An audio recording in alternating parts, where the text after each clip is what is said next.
Good, happy Friday evening, January 17, 2020. I'm Riley King, and welcome to this Friday evening edition of the Riley King Newscast, right here on the Riley King Network.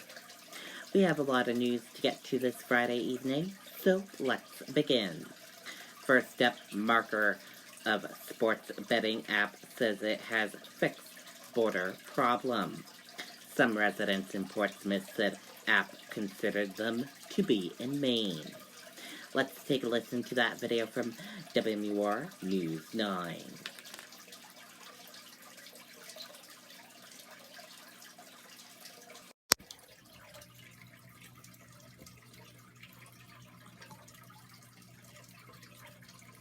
Placing a wager on DraftKings now be easier for communities near New Hampshire's border. The company behind the sports betting app says it adjusted its buffer zones after residents in Portsmouth reported problems. Previously, residents received a message saying they could not place bets because of their proximity to the Maine border. Okay, and there you go on that video and that report.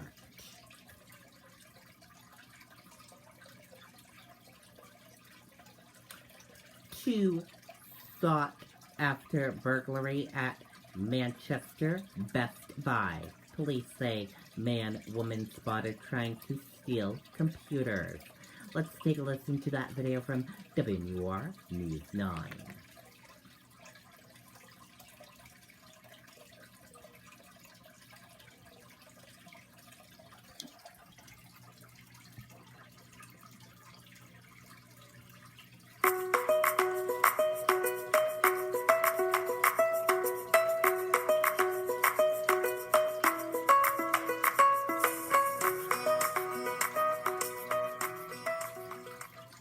Right now, police are searching for a man and woman accused of robbing Best Buy in Manchester.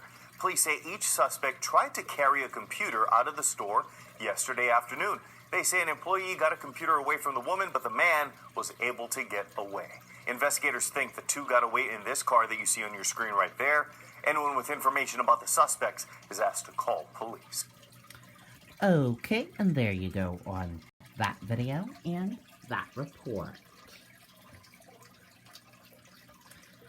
Nashua police shooting of man armed with air rifle ruled justified. AG office say air rifle appeared to be actual rifle. Let's take a listen to that video from WMUR News 9.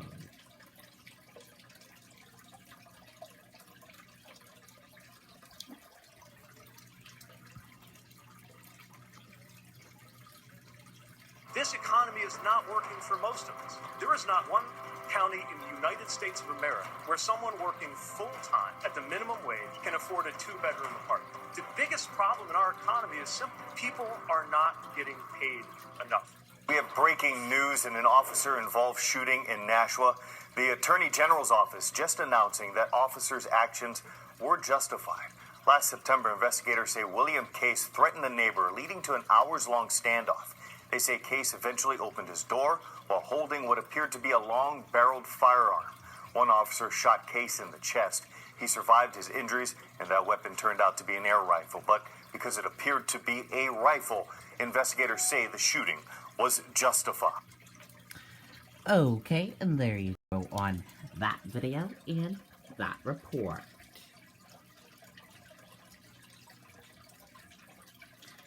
Family reports Seabrook woman missing. Police seeks public help. This 23-year-old woman was last seen Wednesday. Take a look at the photo right here. If you know where her whereabouts are, please call the Seabrook Police Department. Seabrook police are asking for the public's help with a well-being check on a woman who was last seen Wednesday. That woman, 23, is believed to have walked away from her new home in Seabrook between 5 and 6 a.m. Wednesday. She is described as black, 5 feet tall, and weighing 100 pounds. Police said she was last seen wearing a green short-sleeved t-shirt over a black long-sleeved t-shirt, camouflage leggings, a pink headscarf, and white Adidas sneakers with black straps. The woman is not to believe to have any friends or acquaintances in the area, police said. Police said the woman's family is concerned about her well-being and said she left her coat, phone, purse, and identification at home. Anyone with information regarding this woman's whereabouts is asked to call the Seabrook Police Department at 603-474-5200. Again, here is a photo of that woman.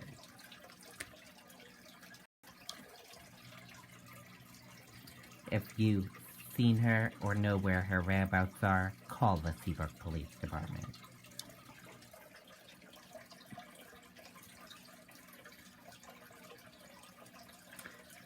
Report policies can be improved at St. Paul's School. Report says school received 31 incident reports over second half of 2019. Let's take a listen to that video from WMUR News 9.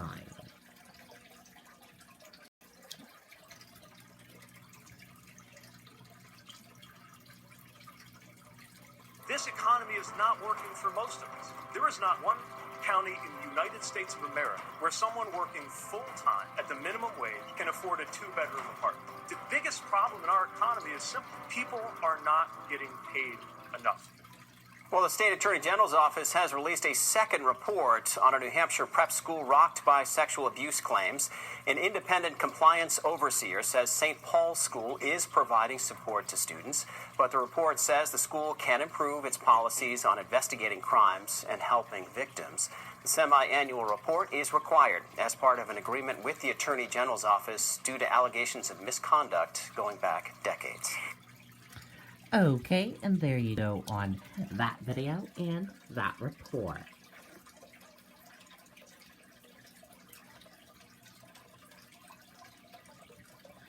New Hampshire lawmakers weigh amendment to make it illegal to burn American flag. Amendment has some bipartisan backing. ACLU does not support it.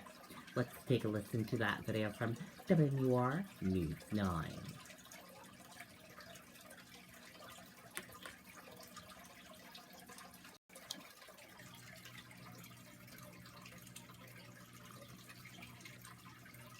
This economy is not working for most of us. There is not one county in the United States of America where someone working full-time at the minimum wage can afford a two-bedroom apartment. The biggest problem in our economy is simple. People are not getting paid enough.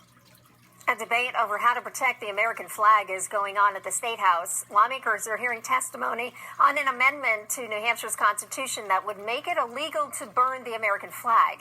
The amendment does have bipartisan support. Flag is a symbol of this country, of the freedoms of this country, in the unity of this country.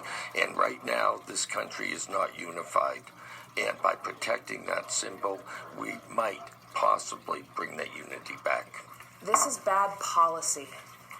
This bill violates the very values that the American flag represents. If the amendment clears the House and Senate, it would go to a statewide referendum. Okay, and there you go on that video and that report.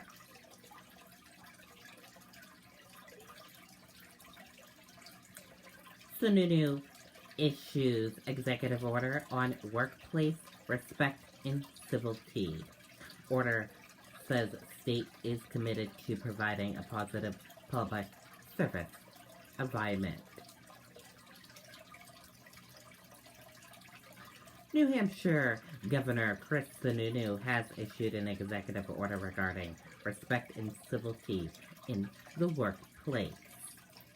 The order issued Thursday says the state is committed to providing a positive public service environment in which all employees and state officials, members of the public, and others doing business with the state are treated with respect, civility, and professionalism.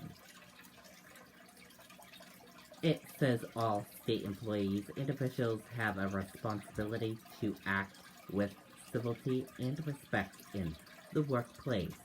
It says the State Department of Administrative Services shall provide guidance and training to state agencies in implementing the order. It wasn't immediately known if there was a particular event or reason behind the order. Granite Staters have always taken great pride in the care and concern we show for those within our communities, Sununu said in a statement. This executive order marks a significant step forward for ensuring that our state employees are offered the respect they rightfully deserve in the workplace.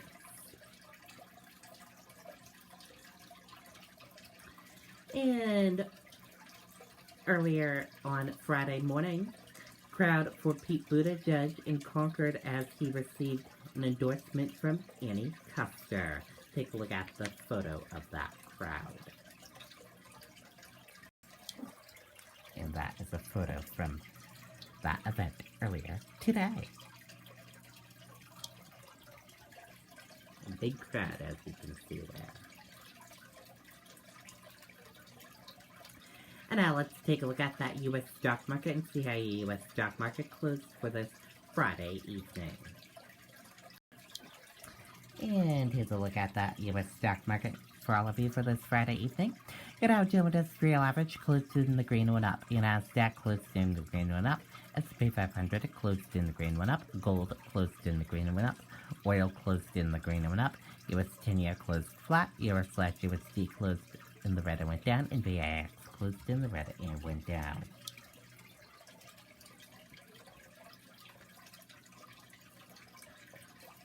Stocks rise slightly to end a record-setting week. Stocks rose slightly on Friday as Wall Street wrapped up a solid weekly performance that featured record levels and strong global economic data and a solid start to the earnings season. Woman sentenced to 25 years for poisoning husband with eye drops. Let's take a listen to that video from ABC News.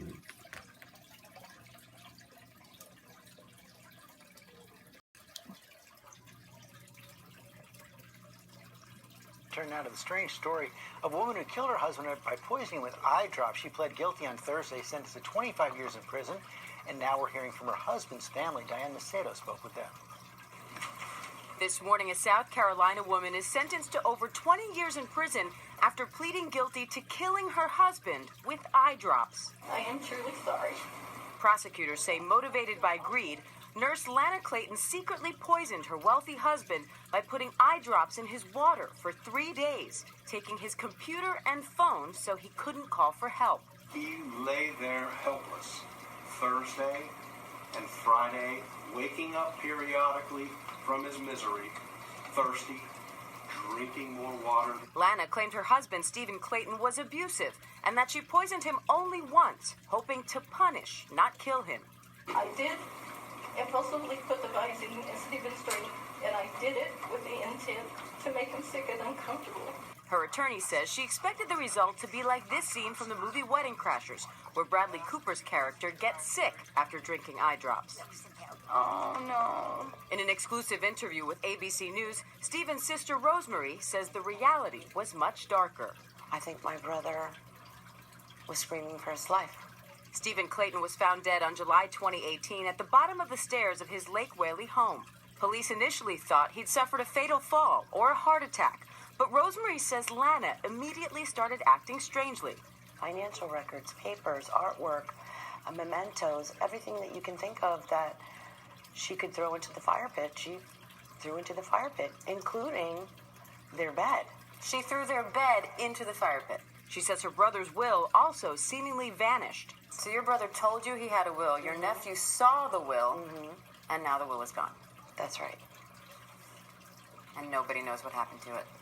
After getting toxicology results, officers called to the Clayton house reported finding several suicide notes, the house full of gas, and Lana Clayton lying on her bed, breathing but unconscious. After recovering in the hospital, she was arrested in Stephen's death. Whatever she thinks that my brother could have done to cause her to want to make him ill, there's no excuse for taking somebody's life. Lana Clayton pleaded guilty to voluntary manslaughter and unlawful malicious tampering with food. The judge said of all the cases, this one takes the cake for most bizarre. Oh, my goodness. That's all right. Thank you so much, Diane. Okay, and there you go on that video and that report.